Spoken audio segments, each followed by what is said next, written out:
Doctor ലിറാർ Pulikkalakath ഇനി എന്താണ് മുമ്പിലുള്ളത്? ഇസ്ലാമാബാദിൽ നിന്ന് ഒരു ഔട്ട്പുട്ടും ഉണ്ടാവുന്നില്ല എങ്കിൽ വെടിനിർത്തൽ കരാറിന്റെ സമയം അവസാനിച്ചാൽ വീണ്ടും രൂക്ഷമായ യുദ്ധത്തിലേക്ക് പോകും. ഇറാനെ ഉദ്ദേശിച്ചതുപോലെ കീഴടക്കാൻ അമേരിക്കയ്ക്ക് കഴിയുന്നുമില്ല, ഇസ്രായേലിനും കഴിയുന്നുമില്ല. ഇതിങ്ങനെ മുമ്പോട്ട് പോവുകയാണ്. അത് അമേരിക്കയെയോ മിഡിൽ ഈസ്റ്റിനെയോ മാത്രമല്ല ബാധിക്കുന്നത്, ലോകത്തുള്ള എല്ലാ രാജ്യങ്ങളെയും ബാധിക്കുന്നുണ്ട്. ഇപ്പോൾ കേരളത്തിലെടുത്തു കഴിഞ്ഞാൽ മിക്കവാറും ഹോട്ടലുകളിലേക്ക് മെനു 4-1 കട്ട് ചെയ്തിരിക്കുകയാണ്. ഗ്യാസ് പ്രതിസന്ധി എല്ലാവരും മുമ്പിൽ കാണുന്നുണ്ട്. വീട്ടിൽ തന്നെ ഗ്യാസ് ക്രൈസിസ് വരുമോ എന്ന് പേടിച്ച് ഗ്യാസ് സ്റ്റോർ ചെയ്യുന്ന കൂടുതൽ കുറ്റികൾ വാങ്ങി വയ്ക്കുന്ന ആളുകളുണ്ട്. എല്ലായിടത്തും ആശങ്കയാണ്. ഇത് പിന്നെ എങ്ങനെ നമ്മളെ സാമ്പത്തികമായി ബാധിക്കുമെന്നുള്ള കാര്യം പ്രത്യേകിച്ച് പറയേണ്ടതില്ലല്ലോ. അങ്ങനെ ലോകത്തെ മുഴുവൻ ഉലച്ചുകൊണ്ടിരിക്കുന്ന ഈ സംഭവ വികാസങ്ങൾക്ക് ഒരറുതിയും ഉണ്ടാകാൻ പോകുന്നില്ല എന്ന് വേണമോ വിചാരിക്കാൻ? അഭിലാഷ്, തീർച്ചയായും നമ്മൾ ന്യായമായിട്ടും അങ്ങനെ ചിന്തിക്കേണ്ടി വരും. ഇപ്പം നമ്മൾ ചർച്ചയുടെ നല്ലൊരു ഭാഗവും എനിക്ക് തോന്നുന്നു നമ്മളൊക്കെ ചർച്ച ചെയ്തത് ഡൊണാൾഡ് ട്രംപിന്, അമേരിക്കൻ പ്രസിഡന്റ് ഡൊണാൾഡ് ട്രംപിന് ഭ്രാന്താണോ, വട്ടാണോ, കിറുക്കാണോ എന്നൊക്കെ നമ്മൾ ചർച്ച ചെയ്തു. ഇത് അല്ലെങ്കിൽ അന്താരാഷ്ട്ര സമൂഹം തന്നെ കഴിഞ്ഞ ട്രംപിൻ്റെ ഫസ്റ്റ് ടേമിലും അതേപോലെ സെക്കൻഡ് ടേമിലും കൂടുതലായിട്ട് അമേരിക്കൻ ഫോറിൻ പോളിസിയുടെ കൂടെ തന്നെ പലപ്പോഴും ചർച്ച ചെയ്യപ്പെട്ട ഒരു വിഷയമാണ്. അദ്ദേഹത്തിന് ശരിക്കും വട്ടാണോ, അല്ലെങ്കിൽ അദ്ദേഹത്തെ പറ്റി ചർച്ച ചെയ്യുന്ന നമുക്കാണോ വട്ട് എന്ന് ഒരുപക്ഷെ ഇനി നാളുകൾ ചർച്ച ചെയ്ത് ഒരുപക്ഷെ തുടങ്ങും. ആ തരത്തിലേക്ക് കാര്യങ്ങൾ പോയിട്ടുണ്ട്. കാരണം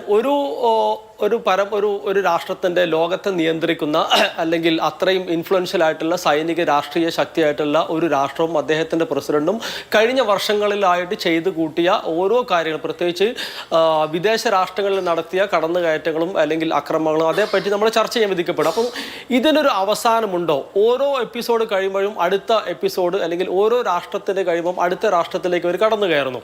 അപ്പോൾ ഇതിനൊരു എൻഡ്, ഓരോന്നിൻ്റെയും റിസൾട്ട് വ്യത്യസ്തമായിരിക്കും. ഇപ്പോൾ നമ്മൾ ചർച്ച ചെയ്യുന്ന ഇറാൻ അധിനിവേശവുമായിട്ട് ബന്ധപ്പെട്ട് അല്ലെങ്കിൽ ഇറാനും ഇസ്രായേലും അമേരിക്കയും തമ്മിലുള്ള ഈ ഒരു സംഘർഷത്തിൻ്റെ ഒരു പര്യവസാനം എങ്ങനെയായിരിക്കും എന്നുള്ളതും അത് ഏതൊക്കെ രാഷ്ട്രത്തിന് എങ്ങനെയൊക്കെ ബാധിക്കുമെന്നുള്ളത് അന്താരാഷ്ട്ര സമൂഹം വളരെ സീരിയസ് ആയിട്ട് നിരീക്ഷിച്ചു കൊണ്ടിരിക്കുന്ന ഒരു കാലഘട്ടമാണ്, ഒരു സന്ദർഭമാണ്. അപ്പോൾ ഇവിടെ നമ്മൾ ചിന്തിക്കേണ്ടത് ഇത് എങ്ങനെ അവസാനിക്കും, അല്ലെങ്കിൽ ഇതുമായിട്ട് ബന്ധപ്പെട്ട രാഷ്ട്രങ്ങളെയും ആളുകളെ എങ്ങനെ ബാധിക്കുന്നു എന്ന് കൂടി നമ്മൾ ചിന്തിക്കണം.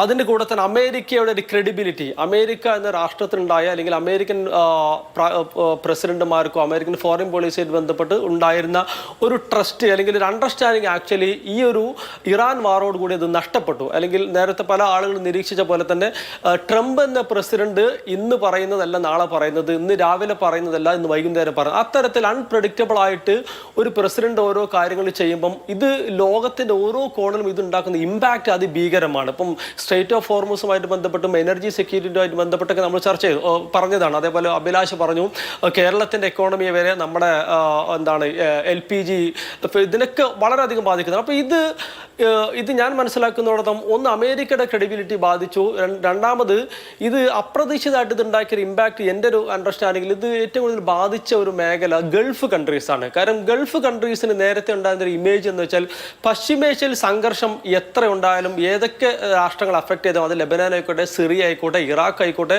അല്ലെങ്കിൽ പലസ്തീൻ ഇസ്രായേൽ സംഘർഷമായിട്ട് അപ്പോഴൊന്നും ഒരിക്കലും ഗൾഫ് രാഷ്ട്രങ്ങൾ ഇത്രയധികം കണ്ടിന്യൂസ് ആയിട്ട് ഡയറക്ട്ലി ഒരു വാറിൻ്റെ ഒരു ഇമ്പാക്റ്റ് അല്ലെങ്കിൽ ഇത്രയും നാശനഷ്ടങ്ങൾ അനുഭവിക്കുന്ന സിറ്റുവേഷൻ ഉണ്ടായിട്ടില്ല. അത് സൗദി ആയിക്കോട്ടെ, UAE ആയിക്കോട്ടെ, എല്ലാ ഗൾഫ് രാഷ്ട്രങ്ങളും ഈ ഒരൊറ്റ യുദ്ധത്തിൽ അവർ ഇമേജ് നഷ്ടപ്പെട്ടു. അതായത് സേഫ്, സ്റ്റേബിൾ അല്ലെങ്കിൽ സെക്യൂർ ആയിട്ടുള്ള രാഷ്ട്രങ്ങൾ എന്നുള്ളൊരു ഇമേജ് അവർക്ക് നഷ്ടപ്പെട്ടു. പ്രത്യേകിച്ച് UAEക്കൊക്കെ ഇതുണ്ടാക്കിയ സാമ്പത്തിക നഷ്ടം ചെറുതല്ല. കാരണം അവർ ലോകത്തിലെ തന്നെ ഒരുപാട് ഇൻവെസ്റ്റേഴ്സിനെ അട്രാക്ട് ചെയ്യുന്ന റിയൽ എസ്റ്റേറ്റ് ഫീൽഡിൽ, ടൂറിസത്തിലേക്ക് ഒരുപാട് പ്രതീക്ഷകളുള്ള, ഇനി സൗദി അറേബ്യക്കാണെങ്കിൽ അവരെ മിഷൻ 2030 പോലത്തെ ഒരുപാട് ഡ്രീം പ്രൊജക്ട്സുകളൊക്കെ വെച്ചുകൊണ്ടിരിക്കുന്ന ഒരു കോണ്ടക്സ്റ്റാണ്. അതേപോലെ ഖത്തറിൻ്റെ സിറ്റുവേഷൻ നമുക്കറിയാം. അപ്പോൾ ഈ രാഷ്ട്രങ്ങൾക്കെല്ലാം അവർ ഇമേജ് നഷ്ടപ്പെട്ട ഒരു സിറ്റുവേഷൻ. അപ്പോൾ ഇവർക്ക് ഇമേജ് നഷ്ടപ്പെടുക അല്ലെങ്കിൽ ഇവരുടെ ഈ ഒരു സ്റ്റാറ്റസും അല്ലെങ്കിൽ ഇവരെ ഇനി വരുന്ന വർഷങ്ങൾ അവരെങ്ങനെയാണ് ഇത് മാനേജ് ചെയ്യുക എന്നുള്ളതൊക്കെ വളരെ ഇമ്പോർട്ടൻറ്റ്. പ്രത്യേകിച്ച് ഇന്ത്യ പോലത്തെ ഈ ഒരു മേഖലയെ വളരെ ഡിപ്പെൻഡ് ചെയ്യുന്ന രാഷ്ട്രങ്ങൾ, അത് ഇന്ത്യ എന്നുള്ള മലയാളികൾ പ്രത്യേകിച്ച് നമുക്കറിയാം ഒരുപാട് 90 ലക്ഷത്തിലധികം മലയാളികൾ ഇന്ത്യക്കാരുള്ള ഒരു മേഖലയാണ് GCC കൺട്രീസ്.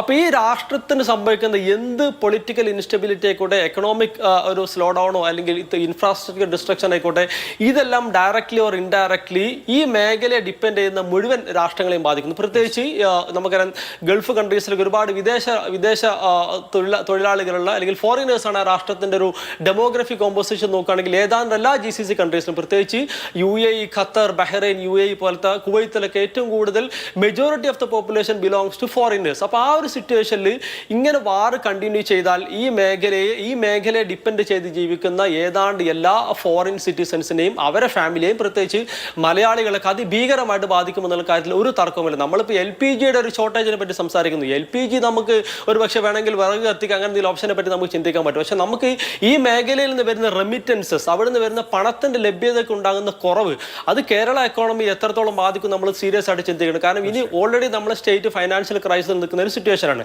അപ്പോൾ കേരളത്തിന്റെ GDPയുടെ നല്ലൊരു ശതമാനം അറൌണ്ട് 30% എന്നൊക്കെയാണ് പലപ്പോഴും പല CDSന്റെ ഒക്കെ പല സ്റ്റഡീസിലും പറയുന്നത്.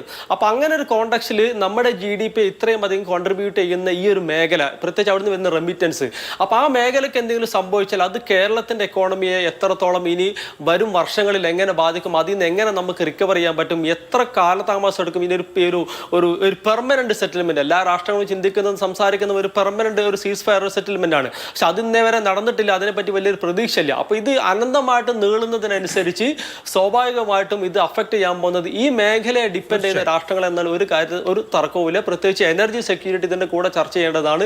ഇപ്പോൾ സ്ട്രെയിറ്റ് ഓഫ് ഹോർമൂസ് ആണ് നമ്മൾ ചർച്ച ചെയ്യുന്നത്. സ്ട്രെയിറ്റ് ഓഫ് ഹോർമൂസിന്റെ കൂടെ തന്നെ ബാബൽ മന്ദബ് സ്ട്രെയിറ്റും കൂടിയും അടച്ചിടുന്ന ഒരു ഡ്യുവൽ, അങ്ങനെ ഒരു ക്രൈസിസ്, ഒരു ബ്ലോക്കേഡ് ഉണ്ടാവുകയാണെങ്കിൽ അതിന്റെ ഒരു സിറ്റുവേഷൻ സ്വാഭാവികമായിട്ടും സ്ട്രെയിറ്റ് ഓഫ് ഹോർമൂസ് അടച്ചിട്ടാൽ അത് ഏഷ്യൻ മേഖലയായിരിക്കും കൂടുതൽ ബാധിക്കുക. അതേസമയം ബാബൽ മന്ദബ് അടച്ചു കഴിഞ്ഞാൽ സ്വാഭാവികമായിട്ടും അതുവഴിയുള്ള സൂയസ് കനാൽ വഴിയുള്ള യൂറോപ്പിലേക്കുള്ള ഒരു ഷിപ്പ് ട്രാൻസ്പോർട്ടേഷനും അത് ബാധിക്കുന്നത്. അപ്പോൾ സ്വാഭാവികമായിട്ടും ഈ രണ്ട് സ്ട്രെയിറ്റും, രണ്ട് ചോക്ക് പോയിന്റ്സും, സ്ട്രാറ്റജിക് വാട്ടർ ബോഡീസിന്റെ ഈ രണ്ട് പോയിന്റുകളും കൃത്യമായിട്ടും ഇനി വരും ദിവസങ്ങളിൽ ഈ ഒരു വാർ എങ്ങനെ നീണ്ടു പോകുന്നു, എങ്ങനെ സീസ് ഫയർ പെർമനന്റ് ആയിട്ടുള്ള സൊല്യൂഷനിലേക്ക് എത്തും, അതിനനുസരിച്ചിരിക്കും ഇനി ഇതിന്റെ പ്രത്യാഘാതങ്ങൾ ഏതൊക്കെ മേഖല എത്ര ദിവസത്തേക്ക് എങ്ങനെയൊക്കെ ബാധിക്കും നമുക്ക് പറയാൻ പറ്റും. തീർച്ചയായിട്ടും ദീർഘകാല ലക്ഷ്യങ്ങൾ ഉണ്ടാകും ഈ യുദ്ധത്തിന്. നമുക്ക് ദീർഘകാല പ്രതിസന്ധിയാണ് മുമ്പിലുള്ളത്. ഇവിടെ സൂചിപ്പിച്ചതുപോലെ കേരളം റെമിറ്റൻസിനെ കൂടി ആശ്രയിച്ച് കഴിയുന്ന ഒരു സംസ്ഥാനമാണ്. നമ്മുടെ എക്കോണമി വിദേശത്ത് നിന്ന് പ്രവാസികൾ അയക്കുന്ന പണത്തെ കൂടി ഡിപ്പെൻഡ് ചെയ്താണ്. ഇതെല്ലാം ബാധിക്കുകയാണ്. തൊഴിൽ ക്രൈസിസ് ഉണ്ടാവാം, റെമിറ്റൻസ് വരാത്തത് കൊണ്ട് നമ്മൾ തന്നെ സാമ്പത്തിക മാന്ദ്യത്തിലേക്ക്, ഇവിടുത്തെ റിയൽ എസ്റ്റേറ്റ് അടക്കം സ്ലോ ഡൗൺ ചെയ്യപ്പെടാം. ഇങ്ങനെ ഒരു മനുഷ്യന്റെ കിറുക്കോ ഒരു മനുഷ്യന്റെ അത്യാഗ്രഹമോ എങ്ങനെയാണ് ലോകത്ത് ഓരോ മനുഷ്യനെയും ദുരിതത്തിലാക്കുന്നത് എന്നതിന് ഇതിനേക്കാൾ വലിയ ഒരു ഉദാഹരണം വേറെയില്ല.